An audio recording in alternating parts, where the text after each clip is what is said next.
پتہ یہ چلتا ہے کہ لاہور شہر میں قریب 500 کے قریب سی سی ٹی وی کیمراز ہیں جو کہ نصب ہیں،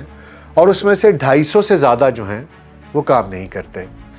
اور جس جگہ پر یہ سارا واقعہ پیش آتا ہے پتہ چلتا ہے کہ وہاں کے سی سی ٹی وی کیمراز کام ہی نہیں کر رہے، اس لیے ایویڈنس کا فقدان ہوتا ہے۔ ان کی اہلیہ ہوش میں آتی ہیں اور وہ ایک بیان دیتی ہیں کہ انہوں نے موٹر سائیکل پر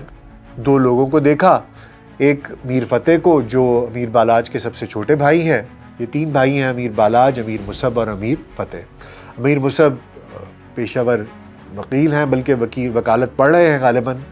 اور وہی پیروی کر رہے ہیں اپنے بڑے بھائی کے جو ان کی موت ہوئی ہے اس کے کیس کی، جبکہ امیر فتح بالکل چھوٹے ہیں، وہ سب سے چھوٹے بھائی ہیں، ان کا نام لیا جاتا ہے جاوید بٹ کی اہلیہ کی طرف سے کہ میں نے اس کو دیکھا ہے، اور ساتھ کیسر بٹ صاحب کا نام لیا جاتا ہے۔ تو ان 2 لوگوں کا نام جاوید بٹ کی اہلیہ لیتی ہیں کہ میں نے ان 2 لوگوں کو دیکھا ہے۔ بہرحال پولیس کی تفتیش شروع ہو جاتی ہے، اور تفتیش میں آہستہ آہستہ کڑیاں ملنی شروع ہو جاتی ہیں۔ کہنے والے یہ بھی کہتے ہیں کہ تیفی بٹ نے کہ وہ اتنے ریسورسفل ہیں کہ انہوں نے باہر بیٹھ کر پولیس کو یہاں پر لیڈز دیں، اور انہوں نے اپنے نیٹ ورک کے ذریعے اس کی ساری تفتیش کرائی اور پتہ کروایا کہ کس نے کیا کیا کیا ہے، اور انہوں نے پولیس کو یہ ساری کڑیاں ملا کر کسی نہ کسی طریقے سے پولیس کو بتایا گیا، اور ان کو لیڈز ملی، اور ان لیڈز کو فالو کرتے ہوئے پولیس نے بلا آخر 2 شوٹرز کو گرفتار کر لیا۔ ایک کا نام تو سامنے آ چکا ہے، اور دوسرے کا نام ڈھکا چھپا ہے۔ جو پہلا شوٹر ہے اس کا نام ہے اظہر بٹ عرف ناجی بٹ، اور دوسرا شوٹر جس کا کہ نام ابھی تک منظر عام پر نہیں آیا، خبریں یہ ہیں کہ اس کا نام الیاس ہے۔ یہ 2 افراد ہیں جن کو کہ گرفتار کیا گیا ہے۔ اب ان کی گرفتاری سے پہلے ایک بڑا دلچسپ واقعہ یہ بھی ہوتا ہے کہ شاہد چودھری نام کے ایک وہ پوڈ کاسٹ بھی کرتے ہیں، سوشل میڈیا کی بڑی نون پرسنالٹی ہیں، لاہور انڈر ورلڈ کا حصہ رہے ہیں، ان کی ایک آڈیو کال، وہ ایک آڈیو انٹرویو کرتے ہیں تیفی بٹ صاحب کا، جس میں کہ تیفی بٹ صاحب بار بار اس چیز کو بتاتے ہیں کہ ان کے ساتھ زیادتی ہوئی ہے، اور اس کا پرانے معاملات کا قصہ بھی چلتا ہے۔ یہ بھی بات ہوتی ہے کہ آپ صلح کیوں نہیں کرتے، وہ الزام لگاتے ہیں کسی ایک آدھ اور بندے پر جو کہ بیچ میں ایک بڑا کلیدی کردار ادا کرتا رہا ہے کہ اس نے ہماری صلح نہیں ہونے دی، اور اس بات کا بھی الزام لگاتے ہیں کہ مجھے یہاں بیٹھ کر بہت سی چیزوں کا علم ہے تو پولیس کو علم کیوں نہیں ہے۔ تو بہرحال جو میں نے آپ کو بتایا کہ وہ لیڈز شاید تیفی بٹ کی طرف سے پولیس کو ملی کسی نہ کسی ذریعے سے، اور یہ اظہر بٹ عرف ناجی بٹ اور الیاس کے دونوں گرفتار ہوتے ہیں۔ اظہر بٹ اور ناجی بٹ کون ہے یہ آپ کو بتائے دیتے ہیں، یہ ایک بڑا دلچسپ کردار ہے۔ اظہر بٹ عرف ناجی بٹ سنت نگر اسلام پورہ کا رہنے والا ہے، جو کہ شادرہ میں بھی مقیم رہا۔ کہا یہ جاتا ہے کہ جوانی میں بڑا دلیر لڑکا تھا، بدماشی میں تھا، ڈکیتیاں بھی کرتا تھا۔ اس کا جو ڈکیتی کا گینگ تھا اس میں 3 لوگ تھے، سرغنہ ناجی بٹ خود تھا، اور اس کے ساتھ 2 بھائی تھے،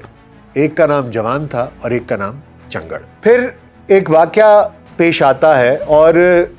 جوان جو اس کے 2 ساتھی تھے، جوان اور چنگڑ، ان میں سے جوان پولیس مقابلے میں مارا جاتا ہے، اور اس کے بعد جو اس کا بھائی ہے چنگڑ، وہ ڈکیتیوں سے اور گناہ کے رستے سے، جرم کے رستے سے توبہ کر لیتا ہے، اور وہ یہ سب کام چھوڑ چھاڑ کر اپنا کام شروع کر لیتا ہے، ریڑھی لگانی شروع کر دیتا ہے، دہی بھلوں کی ریڑھی لگانی شروع کر دیتا ہے۔ اور کہا یہ جاتا ہے کہ آج تک چنگڑ وہی دہی بھلوں کی ریڑھی لگاتا ہے۔ اظہر بٹ عرف ناجی بٹ بھی کہتے ہیں شادرہ سے وہ چلا جاتا ہے، اور جب وہ وہاں سے جاتا ہے تو اس کے بعد وہ توبہ طائب ہو جاتا ہے، اس کی شادی ہو جاتی ہے، اور شادی کے بعد وہ اس پرانے برائی کے رستے سے توبہ کر لیتا ہے۔ ناجی بٹ ڈکیتی چھوڑ کر 7-8 سال تک لنڈے بازار میں ایک کپڑے کی دکان پر سیلز مینی کرتا ہے۔ ناجی بٹ کے اس کی ایک بیوی ہے، 2 بیٹیاں ہیں اور ایک بیٹا ہے، اور ادھر اسلام پورہ میں ہی ایک فلیٹ میں، کرائے کے فلیٹ میں رہتا ہے۔ اور پھر وہ سیلز مین ہی چھوڑ کر لنڈے بازار میں جو کپڑے کی دکان پہ وہ کرتا تھا وہ رکشہ چلانا شروع کر دیتا ہے، اور دہاڑی پہ جو کرائے پہ رکشہ لیا جاتا ہے وہ رکشہ چلاتا ہے، اور مختلف سواریوں کے ساتھ ساتھ وہ جو محلے میں بچے اسکول آتے جاتے ہیں، جیسے کہ ہم کہتے ہیں کہ شفٹ لگی ہوئی ہے، وہ شفٹ پر بچوں کو اسکول لے جانے اور اسکول سے لے آنے کا کام شروع کر دیتا ہے۔ اس بیچ 2015 میں ایک دفعہ اسے پولیس اٹھاتی بھی ہے اور کسی شبے میں، اور اس کے جو ہمسائے ہیں، جو جاننے والے ہیں، جو ارد گرد کے لوگ ہیں، وہ پولیس کو جا کے ضمانت دیتے ہیں کہ اب یہ ان معاملات میں ملوث نہیں ہے، یہ جرم کی دنیا چھوڑ چکا ہے، اور ناجی بٹ اس طریقے سے اپنا معاملہ چلاتا رہتا ہے۔ پھر آہستہ آہستہ رفتہ رفتہ بتانے والے یہ بتاتے ہیں کہ اس کے مالی حالات خراب ہونے شروع ہو جاتے ہیں۔ جیسے جیسے مہنگائی بڑھتی ہے، بجلی کے بل بڑھتے ہیں، پیٹرول کی قیمت بڑھتی ہے، معاشرے میں مہنگائی ہوتی ہے، اس کے حالات ساتھ ساتھ خراب ہونا شروع ہو جاتے ہیں، اور مختلف لوگوں سے یہ پیسے ادھار مانگنے شروع کر دیتا ہے۔ کسی سے 500 مانگ لیا، کسی سے 1000 مانگ لیا، یہ سارے معاملات کرتا ہے۔ اب یہاں یہ سٹیج ہے کہ ایک مجرم جس کا ایک ماضی ہے، جو جرم کی دنیا میں رہا ہے، جو دلیر تھا جوانی میں، جو ڈکیتیاں کرتا تھا، جو وارداتیں ڈالتا تھا، جسے جرم کی دنیا کا پتہ ہے، اس کے لیے یہ دنیا نئی نہیں ہے، وہ توبہ کر کے ایک اچھا آدمی بننے کی، ایک ذمہ دار شہری بننے کی کوشش کرتا ہے، جرم کی دنیا چھوڑ کر، اور اسے دوبارہ اس کی مجبوریاں جرم کی دنیا میں لے آتی ہیں۔ کہا یہ جاتا ہے کہ عارف نامی ایک شخص ان سے رابطہ کرتا ہے، اور یہ ایک نئے کردار بیچ میں شامل ہوتا ہے، پھر ساتھ الیاس بھی ایک کردار بیچ میں شامل ہوتا ہے، اور ایک ڈیل کی جاتی ہے۔ ابھی تک یہ باتیں کیونکہ منظر عام پر نہیں ہیں، یہ جو اطلاعات ہیں انہی کے مطابق یہ کہا جاتا ہے کہ شوٹرز نے جو اطلاعات دی ہیں اس میں عارف نامی آدمی جو کہ پتوکی کا رہنے والا ہے، وہ فی الحال کہیں فرار ہے، وہ ابھی تک پکڑا نہیں گیا، اس کے ذریعے یہ سارے معاملات طے ہوتے ہیں۔ اب آتی ہے بات کہ انہوں نے نام کس کا لیا۔ پولیس سے انویسٹیگیشن کے مطابق، انویسٹیگیشن کے دوران یہ جو شوٹرز ہیں انہوں نے کیا بتایا کہ کس کا نام لیا، کہ کس نے ہمیں ہائر کیا تھا۔ تو ابھی تک جو خبریں آئی ہیں وہ یہ ہیں کہ وہ نام یہ لیتے ہیں کہ ہمیں امیر مصعب وغیرہ نے پیسے دیے تھے، اور ٹرکا والا فیملی نے ہمیں پیسے دیے تھے، اور ان کے کہنے کے اوپر ہم نے یہ واردات کی ہے۔ یہاں پر ایک چیز بتانا بہت ضروری ہے کہ ان شوٹرز کے پکڑے جانے سے کچھ دن قبل امیر مصعب کی بھی ایک ویڈیو منظر عام پر آتی ہے، جس میں کہ امیر مصعب ان تمام ناانصافیوں کا تذکرہ کرتا دکھائی دیتا ہے کہ آخر ان کے خاندان کے ساتھ ناانصافیاں کیوں ہو رہی ہیں، کون کون سی ناانصافیاں ہوئیں، انہوں نے وہ بھی گنائیں، اپنے دادا سے لے کے اپنے والد، اپنے بھائی، اور اس کے بعد انہوں نے یہ بھی بتایا کہ یہ جو ایک نیا کیس ہے جاوید بٹ صاحب کی جو موت واقعہ ہوئی ہے، ان کے جاں بحق ہونے میں جو FIR کاٹی جا رہی ہے اس میں انہوں نے بتایا کہ میرے چھوٹے بھائی کا نام لیا جا رہا ہے اور کیسر بٹ صاحب کا نام لیا جا رہا ہے۔ امیر مصعب نے اس کو ڈینائی کیا کہ ہمارا جاوید بٹ صاحب کے جاں بحق ہونے سے کسی قسم کا کوئی تعلق نہیں ہے۔ تو شوٹرز نے جو بیان دیا انہوں نے امیر مصعب کا نام لیا، اور جب تحقیق کی تو پتہ چلا کہ امیر مصعب اس واقعے سے کچھ روز قبل پہلے ہی پاکستان چھوڑ کر باہر چلے گئے تھے۔ اب ڈیل کتنے میں ڈن ہوئی، کیا ہوا، کیسے ہوا، بتانے والے یہ بتاتے ہیں، یا جو اطلاعات مل رہی ہیں وہ کچھ یوں ہیں کہ 5 لاکھ روپیہ ایڈوانس ان کو دے دیا گیا تھا، اور اس کے علاوہ 2 گھروں کی بات ہوئی تھی۔ اب لاہور میں رہنے والے یہ جانتے ہیں، اور لاہور کے جو پراپرٹی ریٹ سے لوگ واقف کار ہیں وہ یہ جانتے ہیں کہ 3 سے 5 مرلے کا گھر بھی لاہور میں 2 سے 2.5 کروڑ روپے سے کم میں نہیں ملتا۔ تو اس کا مطلب یہ ہوا کہ جو ڈیل طے ہوئی وہ تقریباً 5 کروڑ روپے میں ڈیل طے ہوتی ہے۔ 5 لاکھ روپیہ شاید جو ان کو ایڈوانس دیا گیا وہ لاجسٹکس کے طور پر ہوگا کہ موٹر سائیکلز ہیں، ویپنز ہیں، ایمونیشن ہے، کور کرنا ہے، کیا ہے، شاید وہ ان کو دے دیا گیا اور کام مکمل کرنے پہ ان کو باقی کی جو بھی وہ رقم ہے، رقم تو نہیں تھا اس میں، گھر تھے، وہ ان کے نام ہو جانے تھے۔ اب تفتیش ابھی تک یہ پولیس کو دیا ہوا بیان ہے جسے غالباً شاید 161 کا یا 62 کا بیان کہا جاتا ہے۔ پولیس کے سامنے جب بیان دیا جائے تو وہ اس کی کونوٹیشن اور ہوتی ہے، کیونکہ کہا یہ جاتا ہے کہ کہیں زور زبردستی سے یہ بیان نہ دلوایا گیا ہو۔ اب تو یہ جب عدالت میں پیش ہوں گے، وہاں پر جب 164 کا بیان ہوگا تب پتہ چلے گا کہ یہ کیا کہانی ہے اور کیا کہانی نہیں ہے۔ لیکن بہرحال ابھی تک کیونکہ معاملہ زیر تفتیش ہے، یہ کچھ ایسے حقائق تھے جو کہ ہم تک پہنچے تو سوچا کہ آپ تو پہنچا دیے جائیں۔ میں پچھلے ویلاگز میں بھی یہ کہتا رہا ہوں کہ جو شوٹر کلچر ہے یہ لاہور میں بہت زیادہ عام ہو گیا ہے، اور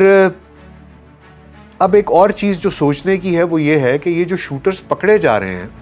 یہ نوجوان لڑکے نہیں ہیں۔ اس سے پہلے شوٹرز کا کلچر یہ تھا کہ 19-20 سال کے لڑکے گرم خون، بہت جلدی آپ ان کو بہلا پھسلا لیتے ہیں، پیسے کی چکا چوند ہوتی ہے، پیسے دیتے ہیں، وہ ٹریپ ہو جاتے ہیں اور وہ شوٹنگز کر دیتے ہیں۔ لیکن یہ جو شوٹرز پکڑے جا رہے ہیں یہ تو ادھیڑ عمر کے، یہ آپ سمجھ لیں کہ بڑھاپے کے قریب شوٹرز ہیں۔ اس سے پہلے لاہور میں ایک واقعہ ہوا جس میں کہ جو شخص شوٹر پکڑا گیا اس کی 6 بیٹیاں تھیں، اس کی عمر بھی 60 سے 65 سال تھی، اور وہ سخت مجبوری کے عالم میں تھا، اور کہتے ہیں کہ اس نے خودکشی کی کوشش بھی کی اور اس میں وہ ناکام رہا، اور پھر اس نے وہ واردات کی۔ امیر مصعب کا بھی جو شوٹر تھا